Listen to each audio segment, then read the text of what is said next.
Mañanas en Libertad, con Luis del Pino.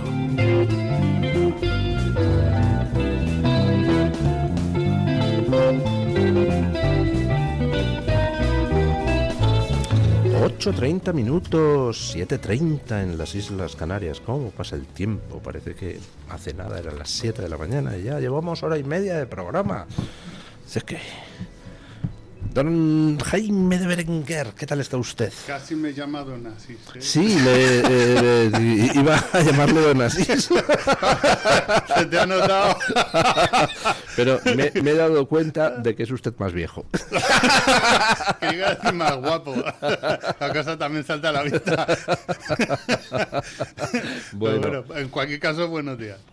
Buenos días. Aprovechando que usted es amigo suyo, me gustaría comentar las amenazas que ha recibido don Carlos Martínez Gorriarán en el País Vasco, ese sitio que tan pacificado está gracias a que Pedro Sánchez y los gobiernos anteriores del PP y del Partido Socialista han entregado al brazo político de ETA el gobierno de amplias zonas del País Vasco, ¿verdad? Y ahora está todo muy pacífico, tan pacífico que el otro día se despertaba don Carlos Martínez Gorriarán para encontrarse en su facultad, pues otra vez amenazas en forma de pintadas, ¿no? Sí, de hecho estuve hablando con él y estuvimos comentando cómo estaba un poco la situación, pues una conversación muy rápida, pero bueno.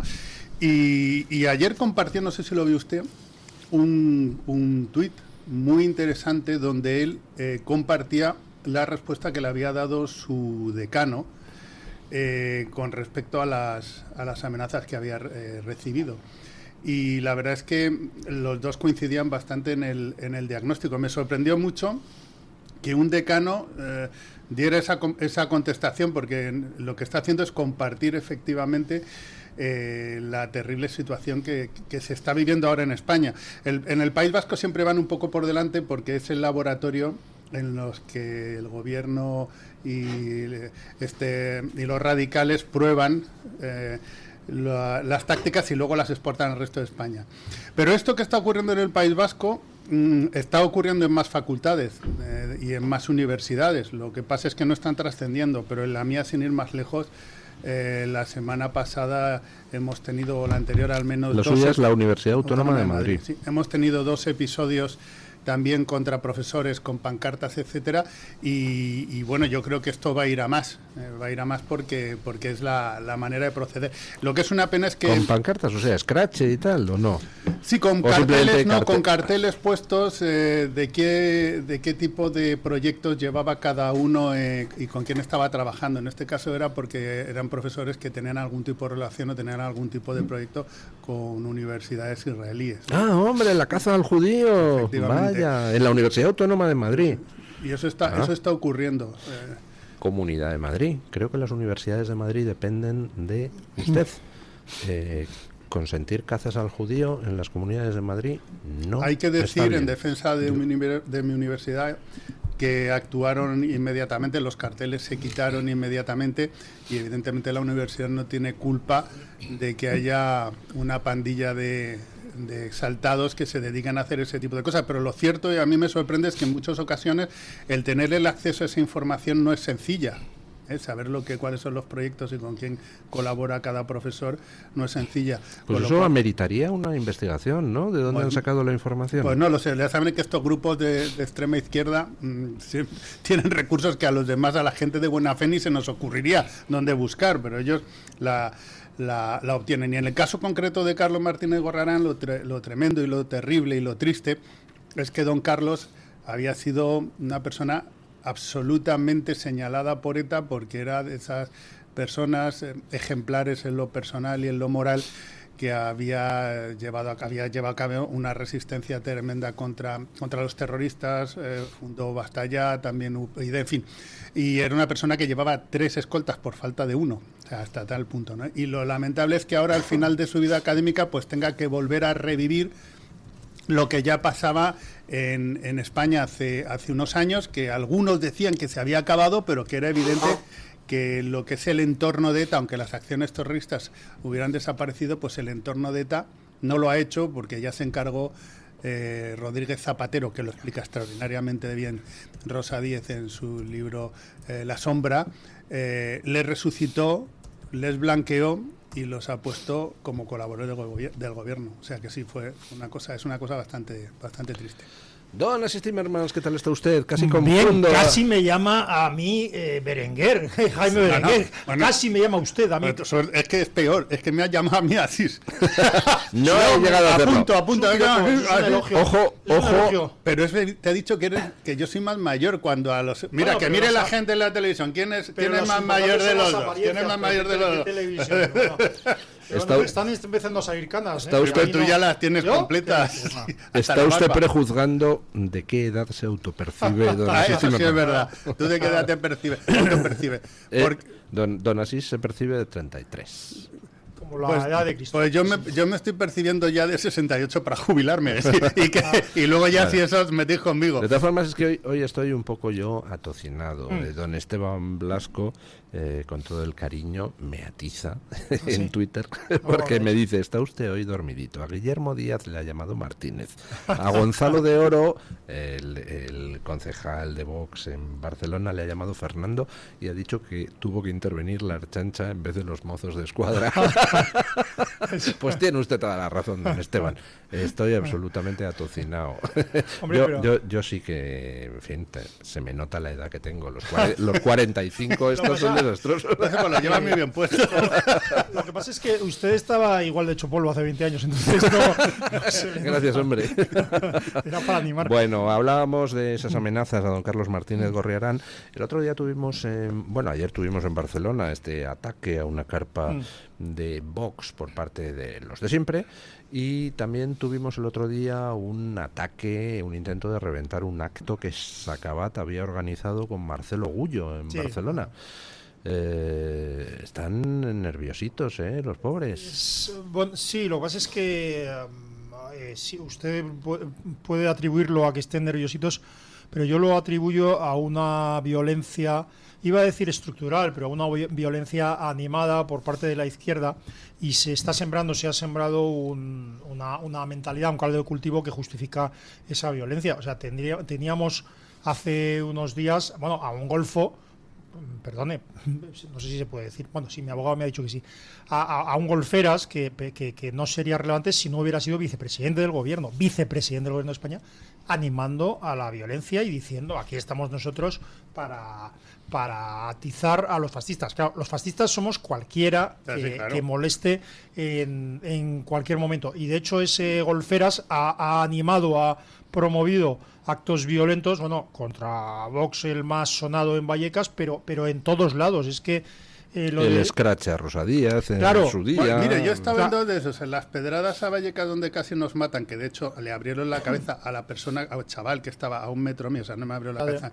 Y en el Scratch a Rosa, en la Complu también estaba yo, porque en ese momento sí, estaba en primera fila, porque yo en aquel momento era el jefe de UPyD en Madrid. O sea, que en esas dos concretas, aparte de un par de ellos que me han hecho a mí en mi puesto de trabajo ya hace años, algunos que nunca han trascendido, pero que están ahí. Hubo un montón. Hace unos días salió la noticia de que Juan Carlos Monedero se había reincorporado a la docencia en la Universidad Complutense, y que había malestar por ello. Bueno, yo no voy a entrar en esos detalles, pero es que lo que quiero decir es que la violencia en la universidad y en ámbitos muy determinados es persistente desde hace mucho tiempo. Cualquier día de estos me toca a mí otra vez, ¿eh? Sí. Lo tengo clarísimo. Claro. Cuestión es cuándo. Pero es que, yo qué sé, pues a mi querido Gabriel Albiac, por ejemplo, le persiguieron físicamente en la universidad por decir que Chávez era lo que era, ¿no? Que era un sátrapa. Hay una violencia animada, y lo malo, lo que me preocupa a mí, es que no se denuncie esa violencia, que se normalice esa violencia. O sea, resulta que los chicos de Sacabát, que por cierto creo que hacen un acto sobre las víctimas de terrorismo en Madrid mañana o pasado, no lo sé, creo que hoy. Pues ahora se lo digo en un momento. Sí, los chicos de Sacabát llevan afrontando y enfrentando una violencia en la universidad tremenda, y no pasa nada. Es decir, no hay ceses fulminantes de rectores, de decanos, no pasa nada. O sea, lo único que pasa es que los que intentamos poner el más leve granito de arena, que consiste en decir a los de Sakabat una y otra vez gracias, muchísimas gracias, que consiste en dar las gracias, bueno, en hacer, por ejemplo, el maravilloso homenaje que le hizo ayer don Luis del Pino a Sergio Fidalgo por llevar tantos y tantos años resistiendo en Cataluña, resistiendo activamente y encima con humor y buen ánimo. Es decir, esta violencia está ahí y va a más. Va a más. El acto de Sakabat es España después de ETA, segundas jornadas de Sakabat por las víctimas del terrorismo. Jueves 20 de noviembre a las 6 de la tarde, en el Salón de Actos del Centro CEU Ángel Herrera, en la calle Guzmán el Bueno 133 de Madrid. Colaboran Sakabat y CEU Cefas. Claro, entonces a esta violencia hay que enfrentarle, le debería enfrentar la violencia legítima, la violencia policial, la violencia del Estado, la que nos protege.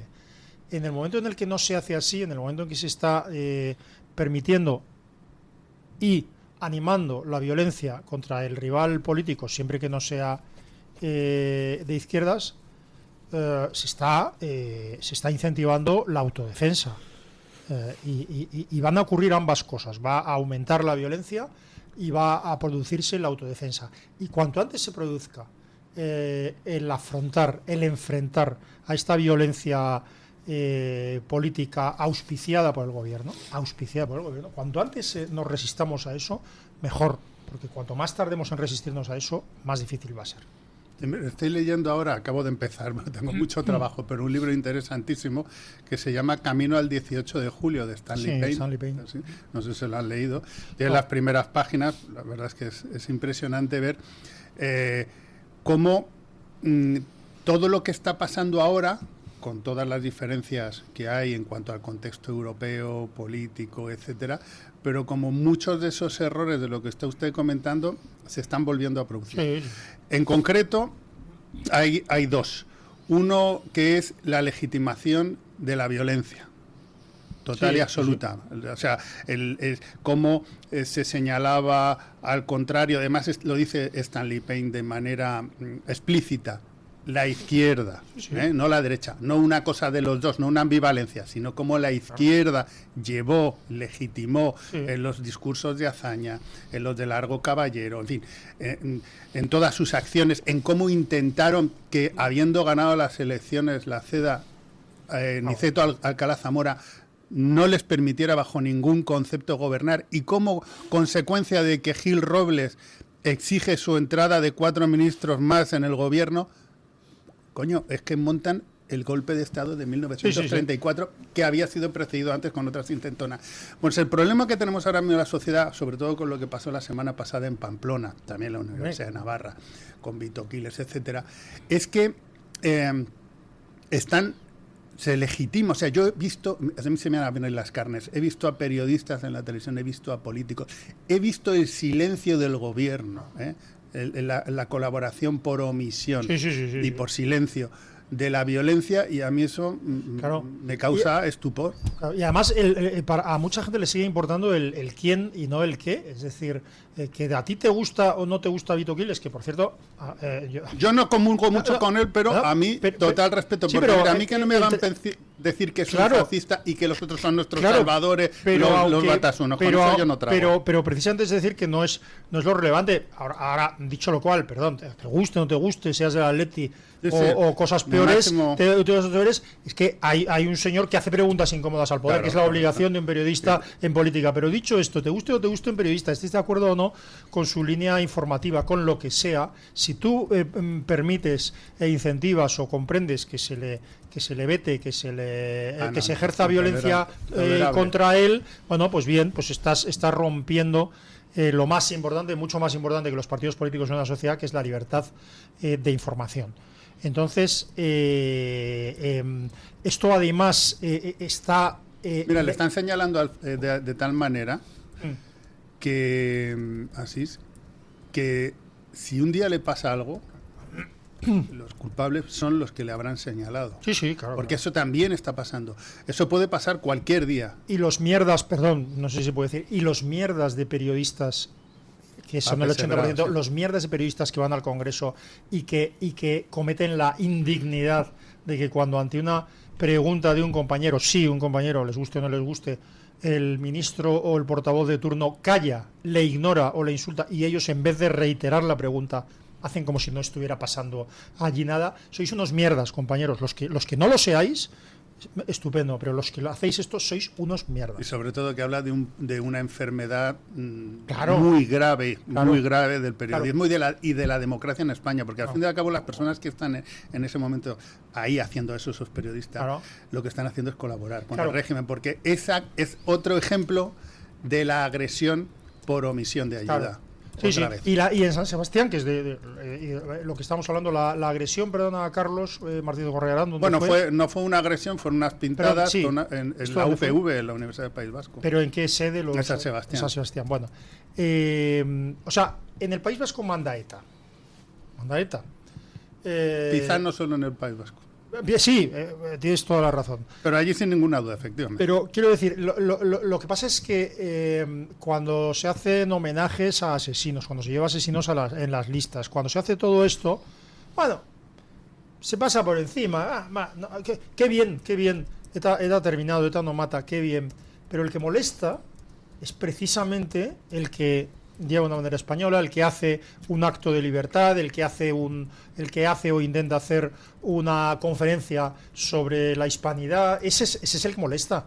Este es el que molesta. Esa es la libertad de los cementerios. Porque en el fondo, cuando lo que has dicho tú perfectamente ahora mismo, un chaval que nace ahora o que ha nacido hace 10 años, 20, 15 años en el País Vasco, que lleva viendo homenajes, claro, no es que sus actos no molesten o vamos a hacer la vista gorda, es que son sus héroes.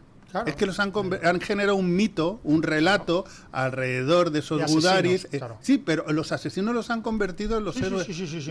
Y entonces los chavales, en muchos casos, es que están absolutamente convencidos de que están haciendo el bien. Claro, qué bien.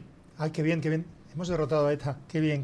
No, eso es mentira. Claro, porque lo resucitó Zapatero. No solo es mentira, sino que la ETA... Bueno, habíamos derrotado a ETA. Bueno, habíamos derrotado a la organización terrorista. El nacionalismo obligatorio y muchas otras cosas estaban imperando en el País Vasco y había que afrontarlo y que enfrentarse a ello.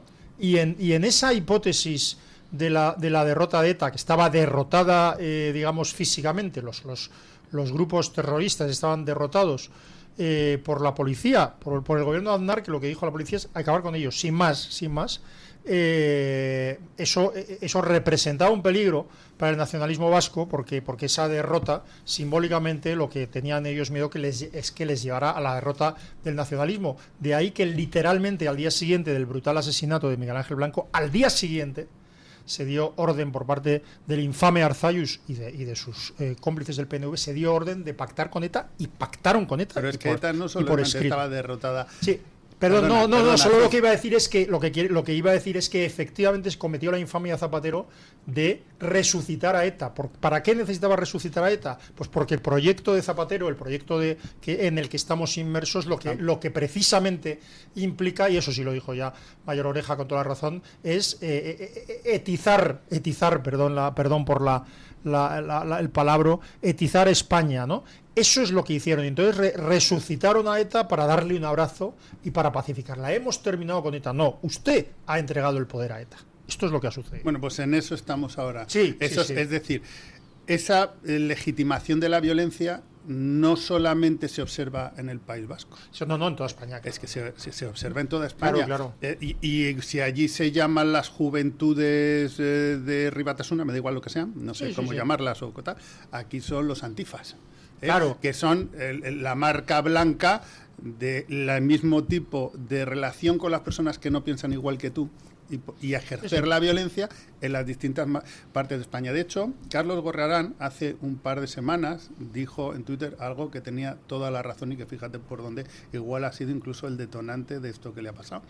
Y es que debería de estar muy atentos los gobiernos autonómicos, las universidades y la sociedad en general, porque esto que pasó en la Universidad de Navarra con Vito Quiles, al salirles tan bien a nivel mediático, a nivel político y a nivel de la hegemonía por medio de la violencia, esto se va a ir extendiendo al resto de España. Claro, pero y veremos, fíjate que hasta este momento es curioso porque en la educadísima derecha ilustrada y en otros ámbitos, o sea, el extremismo era el de la derecha. Resulta que Vox era la ultraderecha y eso es el peligro. Y tienes a la extrema izquierda gobernando y incentivando la violencia. Verás, Jaime, veremos que cuando haya una defensa legítima de la vida, de la libertad de expresión, de la libertad de publicaciones, etcétera, cuando haya una violencia, cuando a estos cabestros violentos o asesinos de ETA o golpistas catalanes o golpistas del nacionalismo catalán físicamente intenten agredir a alguien y este alguien, en ausencia de defensa, se defienda, cuando les echen a patadas a los etarras o a los golpistas de un acto que intenten boicotear, la reacción de la prensa oficial, de los medios oficiales, será culpar al que se defiende. Bueno, de hecho, esto que estás diciendo es un poco lo que pasó el otro día en Barcelona con Sacabat, que no les dejaron entrar a reventar la conferencia, que por supuesto no hicieron absolutamente nada a los muchachos, simplemente salir a la puerta e impedirles que sabotearan el acto, y yo leí en Twitter muchos comentarios relacionados de ¿veis cómo son unos fascistas? Simplemente porque habían salido a la puerta a no dejarles entrar. Claro. Por cierto, para que veamos lo que es la violencia por omisión de ayuda, no necesariamente por comisión, en los actos que pasó en la Universidad de Navarra la semana pasada, que hubo 4 policías heridos y varias personas de los que asistían a las conferencias, no hubo ni un solo detenido. Es decir, eso, no, claro, pero eso es de lo de Navarra. Exacto. Increíble. Bueno, yo es que veo la foto de los tíos, esos todos uniformados de negro y tal, y lo siento, pero la pregunta que me hago es ¿cuántos de estos son realmente caleborrocos? ¿Cuántos de estos son menas con pasamontañas? ¿Y cuántos de estos trabajan directamente para Romerales, es decir, para los servicios de información españoles? Porque mire, no me creo ese tipo de organización tan perfecta y con la Ertzaintza o la Policía Nacional, no sé lo que era, en fin, pues como tampoco entrando a saco. O sea, cuando la policía quiere disolver algo, por ejemplo, una concentración delante de Ferraz, oiga, te mandan a 300 tíos para disolverlo a 4 ancianitos. Ahora, yo recuerdo una manifestación de las víctimas del terrorismo donde estábamos, textualmente, Alcaraz, yo y otras 4 personas delante del Congreso de los Diputados. Para 6 manifestantes teníamos 6 furgones de antidisturbios delante. Entonces a mí esto de los uniformados estos, vamos, está absolutamente organizado. No me cabe ni la más mínima duda. Organizado por nosotros mismos. Bueno, y aquí hay una parte que se nos suele escapar, y es que detrás hay mucho de educación. Es decir, la educación puede ser la formal, puede ser la no formal, pero puede ser también la informal, que es la que se aprende a través de los medios de comunicación, de las películas, etcétera. Y que se haga tanta publicidad de lo que debe ser, y digo entre comillas, de lo que debe de ser un joven comprometido políticamente, sea precisamente ir de negro con unas capas o como unas pasamontañas a pegar palizas a quien no piensa igual que tú, es terrorífico, porque si bien no sé lo que ha salido en la televisión, tanto en las redes sociales que ven los jóvenes, me da igual que sea Twitter, TikTok, Instagram, etcétera, es permanente su presencia, y cuando eso llega a los teléfonos de los chavales, ellos lo que están mamando ahí es que lo bueno es para un joven es comportarse de esa manera violenta con aquel que no piensa igual que tú. Entonces, lo que al sitio que nos está llevando, de ahí tan atronador el silencio del gobierno, al sitio al que nos está llevando esta gente, realmente es preocupante. Por eso he empezado mi intervención antes diciendo que me recuerda, salvando todas las distancias tecnológicas y de tiempo y de situación contextual, me recuerda mucho a las primeras páginas que estoy leyendo del libro de y además, por cierto, yo hay algo que recuerdo mucho porque es una figura que se apropió la izquierda de ella, pero increíblemente, pero Clara Campoamor, precisamente en su libro más interesante, yo es el único que he leído, el de la Revolución Española vista por una republicana, lo que reprochaba a la izquierda y a los diputados de izquierda precisamente no era la violencia que no ejercían, sino que sufrían. Lo que reprochaba Clara Campoamor es no haberse resistido. O no haberlo denunciado. Es decir, que por supuesto que habría violencia política en general, pero la violencia en general era de la izquierda contra la derecha. Y por eso había no solo una violencia, sino una censura tan férrea, que por eso en el Parlamento los diputados de derechas detallaban los asesinatos y las agresiones que sufrían personas por motivos ideológicos. ¿Por qué las detallaban? Porque el Parlamento entonces era el único sitio donde se podía hablar sin que te censurasen. Curiosamente, ahora mismo en el Parlamento te censuran cuando dices esas cosas. Quitan cualquier dato que moleste del libro de sesiones. Por cierto, quiero, si me permiten, don Borja Montoro, al que saludo cariñosamente, nos dice que es verdad que es verdad en todos lados, pero que no se está recordando a José Ismael Martínez, al periodista del Español, que fue brutalmente agredido el otro día en Pamplona por estar cubriendo y grabando las... Pero fíjate, de lo que te hablaba hace un momento de la educación. Yo hice un tuit preguntándome ¿por qué le agredieron? Uh-huh. ¿Por qué le agredieron? Porque estaba a una distancia, era evidente que no formaba parte de la reunión. ¿Por qué le agredieron? Porque cumplía perfectamente el estereotipo de, y lo pongo entre comillas, de facha que se ha encargado la izquierda española de generar con respecto a las personas que no son los suyos. Es decir, era una persona que iba vestida de una manera, que iba, o sea, que tenía un corte de pelo determinado, que no iba encapuchado, que no iba de negro, y de repente estos señores seguramente no sabían ni que era periodista, ni que era periodista, nada. Se lanzaron a por él porque cumplía perfectamente el prototipo de aquel al que hay que agredir, que es lo lamentable de todo. No está vestido como nosotros y además nos está grabando con un móvil a por él.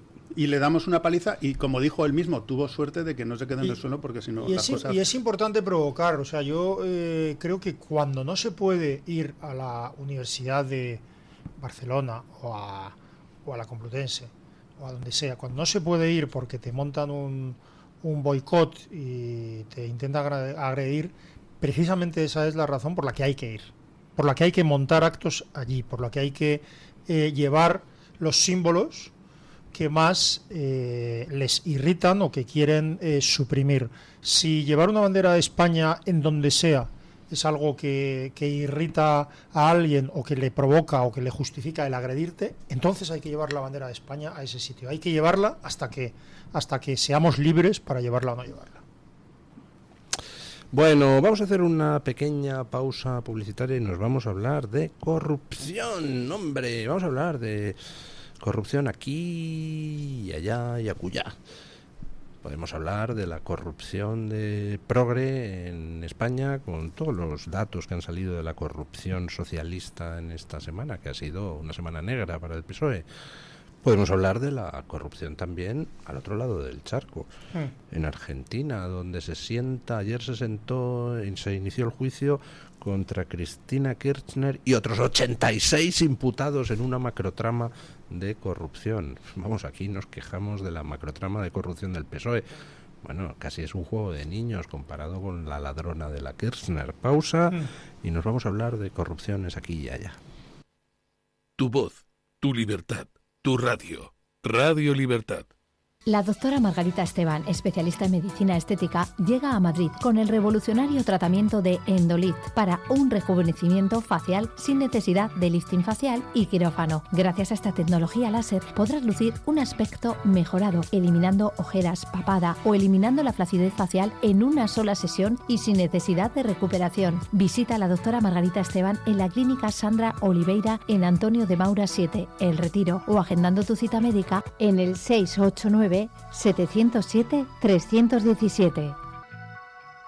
En Radio Libertad tienes lo mejor del Toro Televisión. Al mediodía, la fuerza de Dando Caña, con análisis sin censura. Por la tarde, la actualidad vive en la redacción abierta. Y al final del día, el gran debate, el gato al agua, el más valiente. Radio Libertad y el Toro Televisión, la información que importa cuando importa. Radio Libertad también es el Toro Televisión. Todos los seres padecemos a lo largo del año algún tipo de dolencias más o menos graves. Gripe, contracciones musculares, alergias.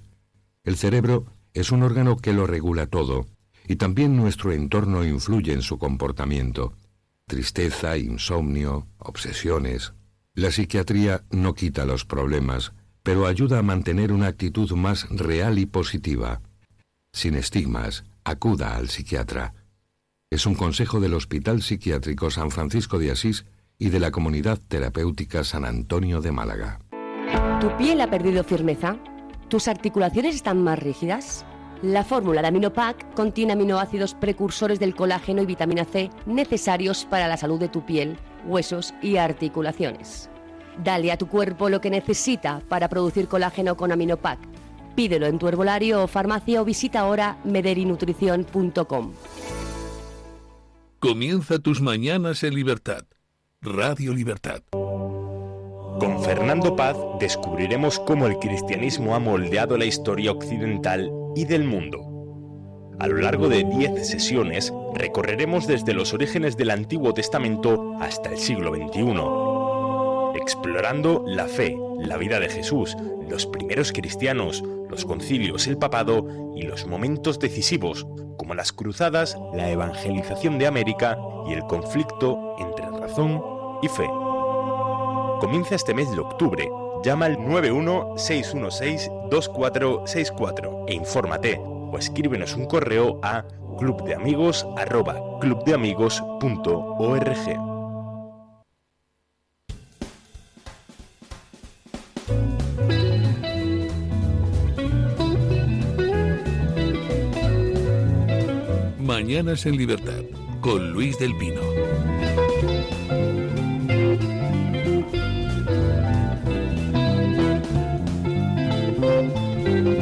9:01 de la mañana, 8:01 en las Islas Canarias. ¿Cómo están viendo? Bueno, esta semana recordemos muy brevemente las noticias. Otra imputada de otra funcionaria de Moncloa por el caso de Begoña Gómez. Cierre de la instrucción del caso del Hermanísimo, que ya ha pasado a la Audiencia Nacional y solo está pendiente de que se fije la fecha del juicio. En el caso de Leire Díez, 2 testigos distintos han declarado ante el juez que Leire Díez hablaba, decía ella, en nombre de Santos Cerdán y de Pedro Sánchez, ofreciendo sobornos a miembros de las fuerzas y cuerpos de seguridad y a fiscales a cambio de conseguir información basura contra la UCO y contra la Fiscalía Anticorrupción. En el caso de la macrotrama de corrupción, Koldo, Aldama, Ábalos, Cerdán, Sánchez, se incorpora otro al equipo. Ya con que se incorpore otro más pueden hacer un equipo de fulbito con 7 componentes. Ahora entra Ángel Víctor Torres, que se ha puesto a calentar en la banda con un informe de la UCO que le deja a los pies de los caballos. Ya hay una querella de Vox contra él porque el informe demuestra que mintió ante una comisión del Senado, lo cual, aunque parezca mentira, es delito en España. Tenemos el caso del juicio al fiscal general del Estado. ¿Por dónde quieren ustedes empezar? Por empezar por algo general, yo creo que estamos en un punto clave en el sentido de que se sigue fiando, en la opinión pública se sigue fiando la salud o la supervivencia del gobierno Sánchez o del sanchismo a las resoluciones judiciales, y eso no debería ser así. O sea, quiero decir lo que sabemos, es decir, el que, por ejemplo, Ángel Víctor Torres haya mentido descaradamente sobre su relación con la trama, eso es independiente de que él haya cometido delitos o no. Las grabaciones que han salido, las grabaciones referidas por la UCO sobre Ángel Víctor Torres, además de revelar que mentía, revela una cosa que quien conozca la administración lo sabe perfectamente. ¿Qué hace un presidente autonómico modificando contratos o agilizando pagos de una manera obsesiva al dictado de un portero de puticlub, que no es un portero de puticlub? Koldo García es Pedro Sánchez. Si no, ¿quién es? Claro. ¿Quién es Koldo García? ¿Quién es Koldo García? ¿Cómo vamos a tener un presidente autonómico que parecía el Botones de Koldo García? A menos que Koldo García representara a alguien. ¿Koldo García quién es? Koldo García es Pedro Sánchez. ¿Quiere decir esto que las gestiones que estaba haciendo Koldo García las hacía al dictado de Pedro Sánchez? No quiere decir eso. Lo que quiere decir es que si al portero de puticlub, el que me tienes, Ángel Víctor, me tienes para lo que te salga de los cojones, es decir, este personaje infame, ¿qué hace dictándole cosas a un presidente autonómico? ¿Qué hace obligando a un presidente autonómico a perseguir pagos, a hacer pagos? Fíjate, hay un extracto en el cual explica, es que los pagos en Hacienda, bueno, en los gobiernos autonómicos, para quien no lo sepa, en las administraciones, las contrataciones, dependiendo del nivel, se hacen en mesas de contratación de consejerías o en Consejo de Gobierno, pero luego los pagos siempre los hace Hacienda, ¿vale? Aunque contrate la Consejería de Transportes o la de Sanidad o la de Turismo, los pagos los hace Hacienda. Bueno, pues resulta que los pagos se hacían el día 20 o el día tal o tal fecha, y con dos narices al dictado del portero de Puticlub, es decir, del servidor de Sánchez, Ángel Víctor Torres obliga a que se haga un pago fuera de la planificación de pagos de Hacienda. Eso podrá ser delito o no, que yo lo tengo claro cuál es la conducta de Torres, pero eso ya es una vergüenza que debería haber provocado su dimisión. ¿Qué hace? O sea, perdón, la oposición tendría que estar, y no solo la oposición y la prensa, todos los días diciendo, pero este comportamiento es inmoral. No importa que usted sea condenado o no sea condenado, que sea procesado o no sea procesado. Para mantenerse en un cargo, el no haber delinquido no puede ser el único requisito. Todo lo que están cometiendo, todo lo que se sabe que es verdad, solo lo que se sabe, no digo lo que está en discusión, lo que se sabe que es verdad, incluso lo que han admitido estos cabestros, eso es una inmoralidad que debería haber determinado su dimisión o su cese, dependiendo del caso. Y no ocurre nada. Lo grave de todo lo que está ocurriendo en España, desde que un gobierno no tenga capacidad de hacer presupuestos, ni leyes, ni nada, hasta que un presidente esconda a su hermano en el Palacio de la Moncloa, mientras está simulando su hermano que está viviendo en Elba para no tributar, y eso, o sea, el cómplice es el presidente del gobierno, y no pasa pero nada. Porque las cartas no pasa ya están todas dadas y están encima de la mesa. Es decir, en estos momentos no hay ni un solo español, ni uno solo, que no sepa lo que está pasando en España. Por eso yo alguna vez digo que el gran problema de la sociedad española es que la han convertido en una sociedad cínica. Sí, todos sabemos lo que está pasando. Sí. Los que estamos en contra no hacemos más que denunciarlo, pero es que sigue habiendo 7 millones de tíos que le votan y que saben perfectamente lo que está pasando. Y por tanto lo justifican. Y lo justifican. Claro. Y eso no es más, porque eso mismo lo hace el contrario. Y bueno, te montan una manifestación esta de los sindicatos y te sacan 4, 5, 10, 15.000 personas a la calle sin pensarlo. Y eso es lo lamentable, que la sociedad española es una sociedad que en estos momentos es absolutamente cínica, por lo menos la mitad de la sociedad española. ¿Qué hacen que dices tú? ¿Qué hace la oposición? Mira, para bien o para mal, y los que hemos estado dentro de un parlamento lo sabemos, el Parlamento o los partidos políticos dentro del Parlamento pueden hacer lo que pueden hacer. En España se pueden hacer 3 cosas. Una moción de censura, o mejor, voy a empezar por orden. Una moción de confianza que no la piensa hacer porque la pierde. Una convocatoria de elecciones que no la piensa hacer porque la pierde. Y luego está la moción de censura. Pero claro, ¿qué es lo que pasa? Que ellos lo han montado muy bien. Ellos han llevado la situación parlamentaria a un punto que saben que ellos van a estar en el gobierno hasta el último día, incluso sin poder gobernar. ¿Por qué? Porque saben que Junts jamás va a apoyar una moción de censura con PP y con Vox. Jamás lo va a hacer. Yo, lo veo clarísimo. ¿Por qué? Porque se juegan su propia existencia en Cataluña.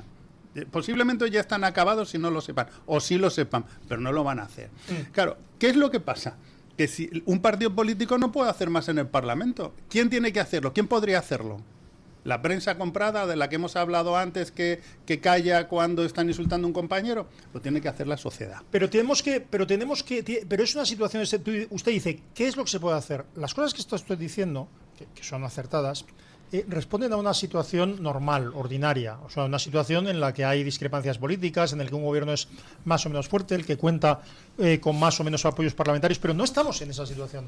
Estamos en una situación en la que el perdedor de las elecciones, el Partido Socialista, gobierna con un partido que debería estar ilegalizado, porque ha dado un golpe de Estado con 2 partidos ilegalizados, o sea, gobierna con golpistas a cambio de una autoamnistía, como pero lo es ha que ya ni denominado. eso. Sí, pero lo que quiero decir es que no estamos en una situación normal. Los diputados ya no pueden aspirar, lo digo así, los diputados no pueden aspirar a promover mociones de censura, petar leyes, hacer discursos. No pueden aspirar a eso. Los diputados tienen que aspirar, lo siento, tienen que dar ejemplo. ¿Y qué ejemplo deben dar? Deben encadenarse en la puerta del Congreso. Deben encadenarse en la puerta del Congreso cuando, por ejemplo, eso quisieran ellos. cuando, por ejemplo, se elija a la confidente de un comisario corrupto de Villarejo, se la elija como ministra de Justicia. En ese momento tienes que poner pie en pared. Si no pones pie en pared en este momento, llegamos a la situación a la que hemos llegado ahora. Que tienes a Merche Purúa dando lecciones de ética periodística. Pero vamos a ver, aparte, ya parece que la vía parlamentaria la tenemos clara los dos, ¿no? O sea, de ahí no se puede hacer más.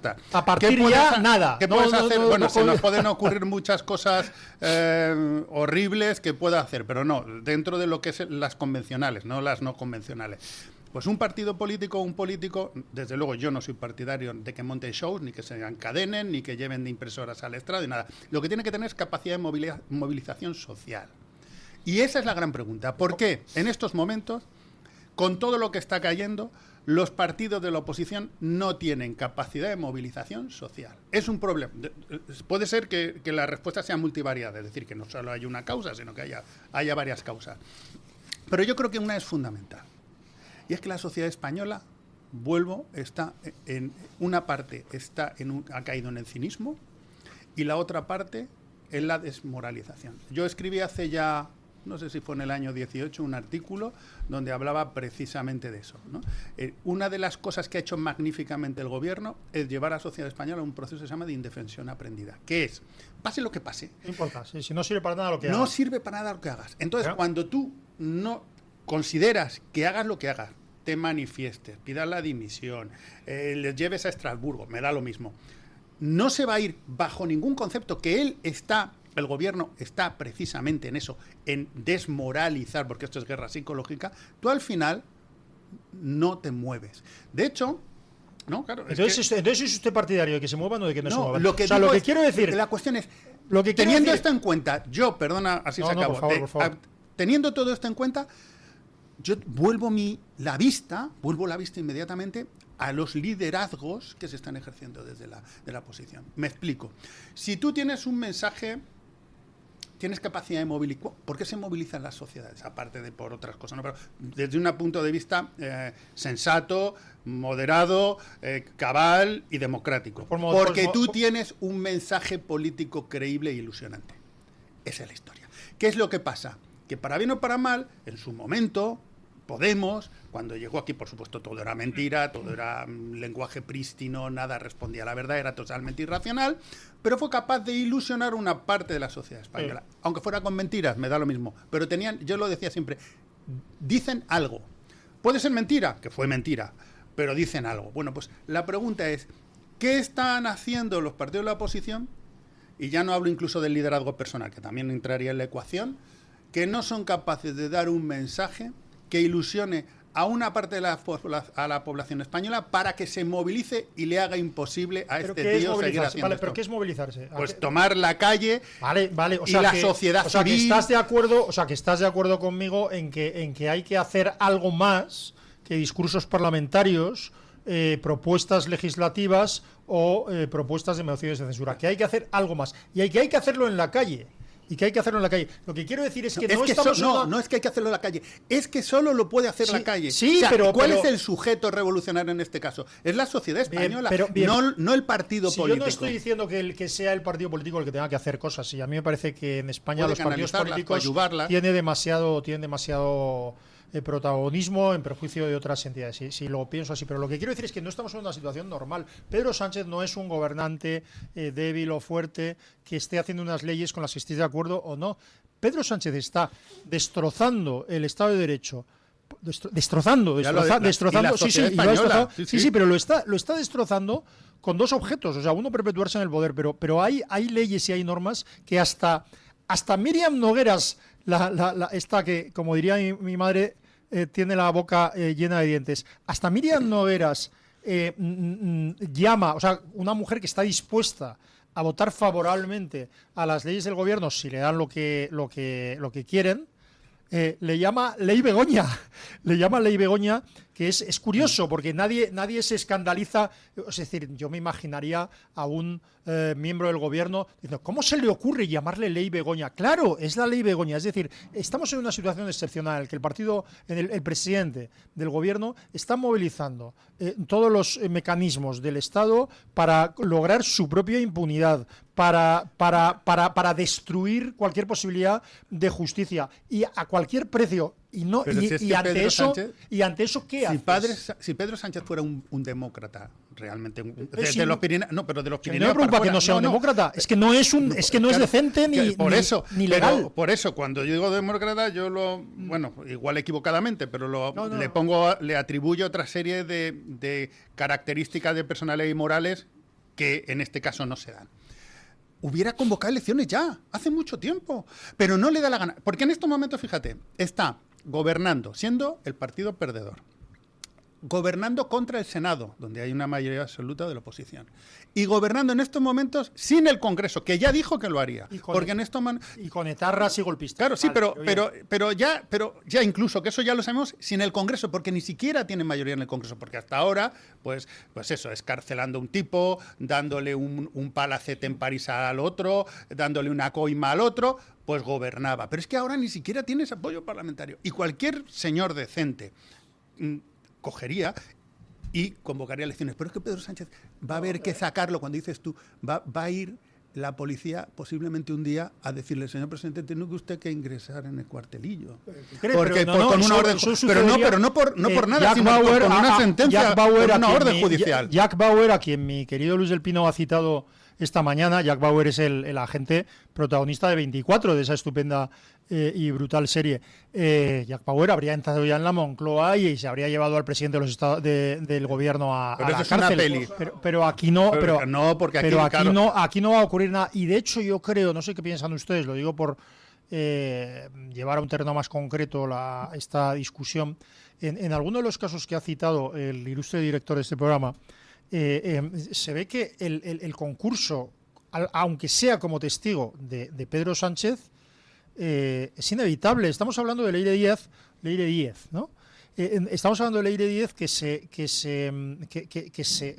actúa en nombre del presidente del gobierno, que actúa en nombre de Pedro Sánchez. Pero yo creo que eso llegará. Una y otra vez. Vale, pero lo que quiero decir es que en esa situación no se trata de que lo creas, no lo creas, etcétera. O sea, una instrucción normal lo que hace es llamar al citado. Oiga, esta persona tenía órdenes de usted, don Pedro Sánchez, para hacer esto. Esta persona tenía capacidad para hacer lo que hizo. Entonces, ¿por qué pudo hacer esto? Esto sería lo normal. Y en varios otros procedimientos es evidente. Nadie duda de que si al hermano de Pedro Sánchez le diseñaron un puesto, le pasaron por alto que evadiera sus impuestos con una residencia ficticia en Portugal, y además esa residencia fuera en el Palacio de la Moncloa, acobijado por su hermano, hombre, parece que llamar al hermano para comprobar todas estas cosas es lo mínimo, ¿no? En todos estos casos se ve claramente que hay un nexo común, que es el conocimiento, las órdenes o la permisividad de Pedro Sánchez. Y de hecho hay una serie de cosas que precisamente lo que parece es que estallaron porque se habían hecho a espaldas de Pedro Sánchez. Es decir, hay indicios claros, en los informes de la UCO, sobre todo en los dos primeros, hay indicios claros de que lo que enfada a Pedro Sánchez no es que Ábalos y Cerdán, etcétera, no es que estén robando o cobrando comisiones, porque esas van al partido, etcétera, no es eso, sino que es que parece que están llevándose comisiones de espaldas a ellos. Esto es lo que a ver, que posiblemente haya ocurrido, quién sabe, ¿no? Claro, cuando entras ya en esa dinámica. Desde Lazarillo, desde el Lazarillo de Tormes, ¿no? Efectivamente, Con ¿por las qué uvas. callas? ¿Por qué sabes que me estaba comiendo las uvas de dos en dos? Porque yo me las comía 3 en 3 y tú no decías nada, ¿no? Desde eso hasta el conde de Montecristo con su mayordomo. Con su fiel mayordomo. Es decir, a ti no te importa que esté robando el tipo, a ti lo que te importa es que robe. Que te dé un buen servicio o que te dé tu parte. Claro, que te dé tu parte y tú resulta que me estás restando, etcétera. Eso es lo que aparentemente sucedía. Bueno, se van a atrever. Yo la sensación que tenía en el Supremo, y me puedo equivocar, la sensación que tenía. Están un socialista francés y un socialista español presumiendo.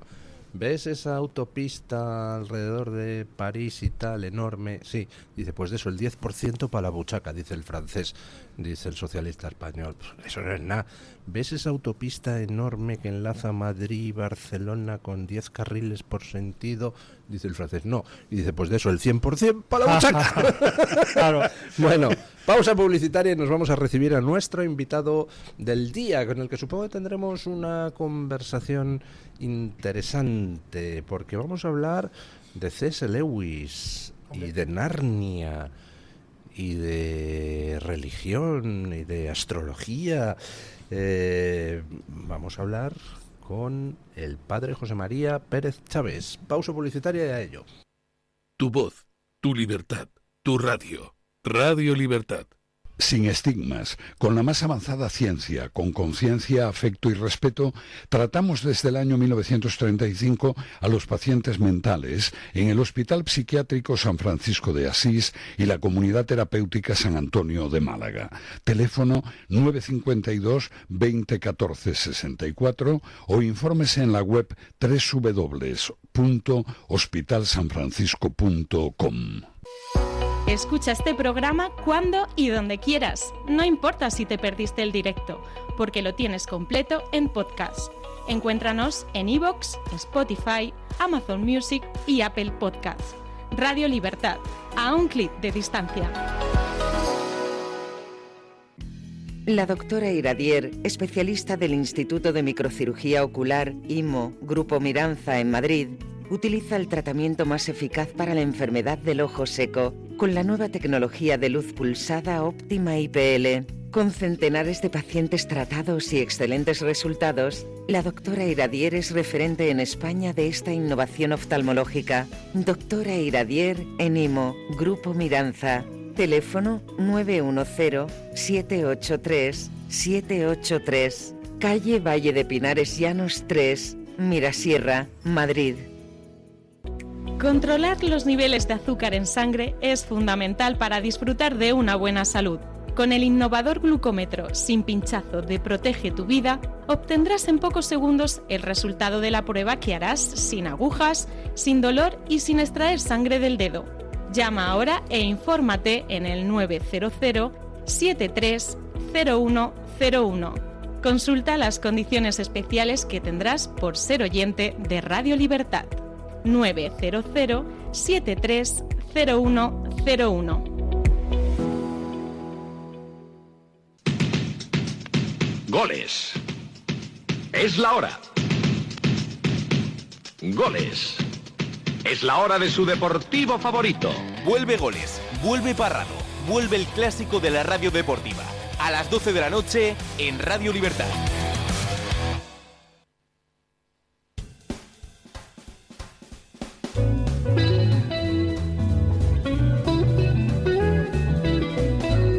Mañanas en Libertad, con Luis del Pino.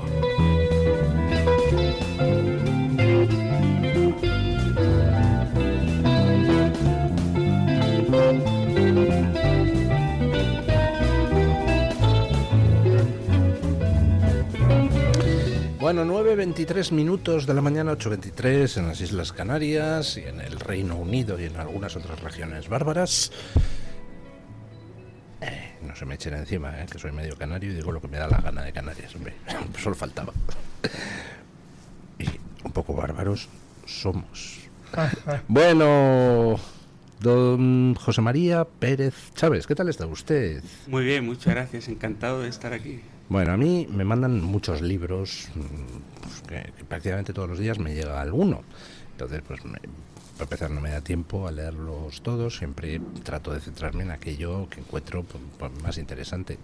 Pido disculpas a aquellos que me mandan un libro y no me hago eco, pero es que, bueno, pues no hay tiempo material ni para leérselo, ni para tratarlos, ni para... Y en una de estas me mandan un libro que tenía un título, pues así un poco raro. C.S. Lewis en Narnia, editado por Homo Legends. Autor José María Pérez Chávez, alguien a quien conozco de Twitter, pues es un sacerdote que usted colaboraba en la sacristía de la Vendée, ¿no? Al principio, sí. Y además con un prólogo de Enrique García Máquez. Casi nada. Digo, esta cosa tan rara... Y me la empecé a leer. Oiga, y qué delicia del libro, qué bueno. Yo no había leído nunca nada de C.S. Lewis, no me había leído Narnia. Y es un libro, don José María, bueno, que usted mismo cuenta en él, que surge porque usted es un fan de C.S. Lewis, usted es un fan de ese mundo de Narnia que C.S. Lewis inventó. Y hace usted en el libro una exégesis donde se muestra cómo en realidad toda esta saga de Narnia pues es apostolado solapado, es difusión del cristianismo, pero apoyándose en ese mundo inventado. Bueno, me ha parecido fascinante el libro, sinceramente. Qué bien, don Luis, muchas gracias. Sí, ciertamente Las Crónicas de Narnia es un libro una saga de libros que yo creo que hoy tiene mucho que decir, porque cuando C.S. Lewis lo escribe, se encontró en una situación muy similar a la que tenemos hoy, ya que él pensaba que, primero, que el cristianismo estaba siendo olvidado por la sociedad británica en su momento, y luego que los niños no tenían la imaginación suficiente para comprender la historia, la historia cristiana, digámoslo así. Y entonces él, a través de Narnia, lo que pretende es inculcarles a los niños la fe cristiana a través de un relato mítico que es el de las Crónicas de Narnia, y entonces avivar o acicatear su imaginación para que ellos, conociendo pues la historia de Aslan, que es el león protagonista, al final conozcan a Cristo y se adhieran a su fe. Y digo que es una situación parecida a la que tenemos hoy porque, en primer lugar, los niños de hoy apenas leen o tienen imaginación, y luego que el cristianismo efectivamente, bueno, pues digamos que no tiene la presencia que a lo mejor tenía antes en nuestra sociedad. Así que yo creo que Narnia es un libro, bueno, que puede gustar mucho a los niños, y este libro lo que intenta es un poco conducir a la gente a que conozca en profundidad lo que supuso las Crónicas de Narnia. Me han llamado la atención muchas cosas en el libro, por ejemplo, pues esa mentalidad cristiana sobrevenida de C.S. Lewis, porque inicialmente él se consideraba ateo, luego ya evoluciona hacia el cristianismo protestante, anglicano. Anglicano. Nadie es perfecto. Nadie es perfecto. Y entonces C.S. Lewis escribe la Narnia, escribe la primera parte, es un exitazo, luego ya continúa la saga hasta con un total de 7 libros.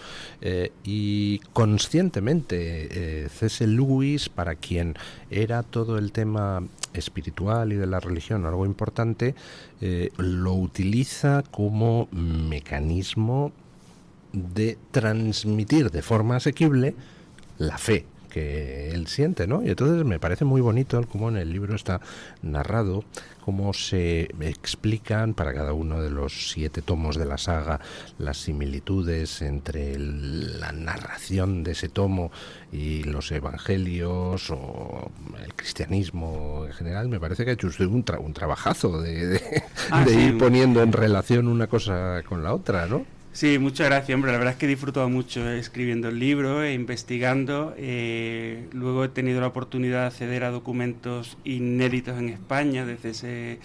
Yo siempre digo C.S. Lewis por aquello del español. Y entonces, pues cartas que ya digo, que nunca han sido editadas en España, y eso me ha dado un amplio margen de estudio, pues bueno, que me ha permitido profundizar en ello. Respecto a lo que dice, C.S. Lewis tenía la cosa de... Él tiene un libro que se titula Mero Cristianismo. Según su proyecto, el mensaje de Cristianos 1, bueno, sí, claro, pero luego las diferentes iglesias le han ido añadiendo fe. Eso en el fondo es un concepto anglicano, aunque él lo ponga como si fuera una idea propia, ¿no? El anglicanismo tiene entendido que ellos son los que han recuperado la esencia de la fe cristiana. Bueno, eso es como siempre, ¿no? Y entonces C.S. Lewis, aunque se presente como que él ha conseguido llegar al núcleo del cristianismo, pues en el fondo mantiene esa adhesión al anglicanismo. Pero no obstante, es verdad que, claro, lógicamente hay puntos comunes, evidentemente, en todas las confesiones cristianas. Y entonces en Narnia él pretende extraer lo que es común. Por ejemplo, en el primer libro, el más conocido, El león, la bruja y el armario, no deja de ser una alegoría de la pasión de Jesucristo y de la resurrección, muy bien escrita, la verdad, y con, ya digo, con un entramado que no solo disfrutan niños, sino también adultos. Pero más adelante ya hay connotaciones que, digamos, destacan, ¿no?, pues su credo anglicano. Por ejemplo, en el libro de El príncipe Caspian, que fue el que vino a continuación, es evidente que el que dirige los destinos de la iglesia narniana pues es el rey, ¿no?, y no es el sucesor de San Pedro. O, por ejemplo, en La travesía del viajero del alba, que quizás sea mi tomo favorito por cómo explica todos los mitos que han ido hilando las crónicas de Narnia, pues la travesía de San Brendan, etcétera. En ese libro aparecen, digamos, los dos elementos que para el anglicanismo conforman la fe cristiana, ¿no?, el bautismo y la cena del Señor, los únicos sacramentos que son reconocidos por la Iglesia anglicana. Pero bueno, esos son detalles menores, porque en el fondo la espiritualidad al final es la misma, la cristiana, aunque a pesar de estos elementos, ¿no? En ese sentido narra usted, o sea, no es solo un análisis de los libros que forman la saga de Narnia, sino que es también hasta cierto punto una biografía de C.S. Lewis, donde pues se hace mucho hincapié en ese proceso de transformación espiritual que Lewis sufre. Dentro de las cosas que usted cuenta, una que me ha sorprendido especialmente es esa especie de relación amor-odio con Tolkien, ¿no?, con que a quien le unía una gran amistad, pero que luego aquello, pues nada, acabó como el Rosario de la Aurora, porque en cierto modo Tolkien, yo saco la conclusión de que pensaba que C.S. Lewis le había depredado su mundo imaginario para crear el suyo, y además con un éxito editorial brutal, ¿no? Y yo creo que estaba ahí un poco requemado. Pues sí, es cierto, y a mí yo siento verdadera lástima, porque a mí Tolkien me encanta, y El Señor de los Anillos, además llevo un reloj con la del Señor de los Anillos y todo, porque Oiga, es usted un sacerdote un tanto peculiar. Pero el Señor de los Anillos, perdón, corríjame por favor, pero es un tratado de cristianismo. Sí, bueno, a lo mejor a nivel tácito, mientras que Narnia lo es a nivel explícito, sí. Pero bueno, lo que dice don Luis es verdad. Tolkien y Lewis fueron muy amigos. De hecho, la conversión de Lewis depende en gran medida de Tolkien. Y hay dos cosas que Tolkien pues no le perdona. En primer lugar, que nunca se hiciera católico Lewis, ¿no? Claro, porque Tolkien lo era y tenía la esperanza de que Lewis terminase siéndolo, pero no fue así. Y en segundo lugar, lo que ha explicado Lewis, que es verdad y es así, vamos, así lo he podido constatar en las cartas que se escribieron mutuamente. Tolkien estaba convencido de que C.S. Lewis le robó muchas ideas que plasmó luego en las crónicas de Narnia, y que yo procuro detallar cuáles son, ¿no? Y le profesaba cierta envidia, eso es así, porque además, pues Tolkien para escribir El Señor de los Anillos, por ejemplo, se tiró como 14 años, mientras que C.S. Lewis en un mes escribía un libro, y eso le suscitaba mucha envidia a Tolkien, y encima se vendían como churros. Encima eso, tenía mucho éxito. Y luego Canalla, qué facilidad tienes. Y además Tolkien de manera, digamos, en fin, le fastidiaba que Lewis tuviese ese oficio de apologeta, y entonces Tolkien lo llamaba el apologeta del pueblo, pero con un sentido de menosprecio, ¿no? Pues porque decía que bajaba la teología al nivel del pueblo y que entonces eso no estaba bien. Tenían un grupo, había un grupo conocido como los de Inklings, sí, los Inklings, ¿no? Sí. Que agrupaba a profesores creo que fundamentalmente eran profesores de Oxford. Así es, sí. En el que estaba Tolkien y estaba Lewis, estaba también Christopher, el hijo de Tolkien y varios otros, ¿no? A mí me parece apasionante. Siempre he pensado que había unas vidas paralelas. Máiquez, Eduardo Máiquez, aparte al que le queremos mucho, yo creo que es difícil no querer a Enrique García Máiquez. Es un experto en Tolkien, es un experto en Chesterton, sí. Grandioso, ¿no? Grandioso. En fin, estaba haciendo un comentario, por si le sirve a nuestros oyentes y usted puede comentar. Yo recuerdo que cuando tuve noticia de que se iban a hacer las películas, la primera película de la serie de Narnia, entonces inmediatamente compré los primeros libros de la saga, porque pensé, Dios mío, van a impedir a mi hijo, que entonces mi hijo mayor, que ya empezaba a tener edad de leer, van a impedir a mi hijo el leer a Lewis, ¿no? Y compré los libros. Y me pasó algo parecido cuando tuve noticia de que iban a hacer la película, de que estaban empezando a rodar la película de El Señor de los Anillos, pero esta vez conmigo. Dije, Dios mío, van a ¿Cómo la van a estropear? Y yo no he leído El Señor de los Anillos, entonces me leí ya de adulto El Señor de los Anillos, que me pareció, por supuesto, maravillosa, ¿no? Y yo creo que yo animo a leer los libros, desde luego. Sí, qué bien. Tanto Tolkien como Lewis tenían clara una cosa, y es que los mitos o los cuentos, las leyendas antiguas, todas apuntan hacia una verdad, que es Jesucristo, ¿no? La verdad plena. Entonces, los mitos o los cuentos, cuanto más se acerquen a la verdad cristiana, más verdad tienen y más verdad saben transmitir, ¿no? Y entonces más enardecen el corazón del hombre. Por ejemplo, El Señor de los Anillos no hablan nunca de Dios, evidentemente, ni de la fe cristiana, porque es un mundo precristiano, mítico, pero esos valores de valor de amistad, de entrega, etcétera, ¿no? De humildad, claro, entonces todo eso, como es una verdad cristiana, enardecen el corazón del hombre y entonces lo acercan a Jesús. En ese sentido tengo una pregunta, porque yo tengo una valoración sobre Juego de Tronos, George R.R. Martin, pero no se la voy a decir, quiero saber la suya primero. Bueno, sí, se la diré. Yo tengo la sensación, leyendo a George R.R. Martin, que en el fondo pasa un poco lo mismo y que transmite una serie de valores, incluso aunque estamos hablando de unos libros, pues hombre, claramente para adultos y claramente con un toque de salvajismo y de crudeza muchas veces bastante grande, pero sin embargo yo creo que los valores de fondo que transmite George R.R. Martin también son valores pues muy próximos al cristianismo. No sé si tiene usted la misma sensación o si lo ha leído Sí, que los he leído y la verdad es que me gustan mucho. Y claro, yo tengo también esa percepción, efectivamente, que lo que estamos diciendo al final, que la verdad es una, y cuanto más se acerque uno mediante cuentos, leyendas o escritos o lo que sea, más la delatan. Pero lo curioso de Juego de Tronos, yo veo ahí dos asuntos. Uno, ese que usted acaba de decir, que es verdad, y luego denota la maldad humana, porque por un lado aparece todas esas virtudes del hombre, pero al mismo tiempo aparece la degradación a la que puede llegar el ser humano con todas esas cosas que aparecen en los libros. Pero siempre como contrapunto. Exacto. ¿No? Exacto, sí, los malos. ¿Se podría reconocer el bien si no existiera el mal? Por ejemplo, ¿Se podría reconocer la luz si no existiera oscuridad? La definición clásica del mal es ausencia de bien, ¿no? Entonces, donde no está el bien, pues ahí es donde surge el mal. Y no sé si tienen una pregunta, don Jaime. Pues yo sí tengo otra pregunta antes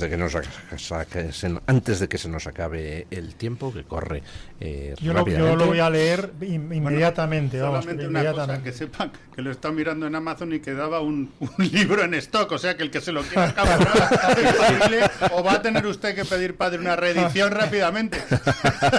Muchas gracias. La editorial, que lo compre en la editorial. En la editorial, pues en la editorial. Homo Legens. Bueno, la verdad es que el libro es una delicia, a mí me ha gustado muchísimo.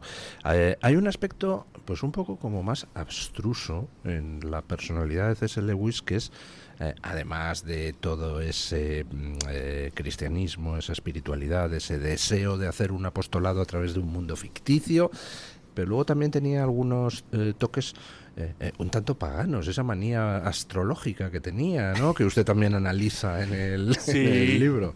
Claro, es curioso porque C.S. Lewis, claro, él concebía que la mejor época para, digamos, de la historia había sido la Edad Media, porque es donde cristianismo y sociedad se daban la mano de manera más perfecta. Entonces, él, a través de Narnia, como se ambienta en un mundo, bueno, medieval de algún modo, entonces quiere meter cosas que de alguna manera recuerden a ese periodo de la historia, en donde, por ejemplo, primaba la astrología no de manera pagana, sino, bueno, una ciencia, bueno, diferente a la que tenemos hoy, porque se mezclaba astronomía, astrología, etcétera. Pero como era sin duda una ciencia que en aquella época se daba mucho, cada uno de los libros de Narnia, que son 7, están, digamos, escritos a la sombra de sendos planetas de nuestro sistema solar. Y entonces, de tal suerte que, por ejemplo, el primero de los libros, que es El León, la Bruja y el Armario, tiene una presencia muy grande el planeta Júpiter. Constantemente aparece referencias a Júpiter, referencias a los mitos que atañen a Júpiter, etcétera.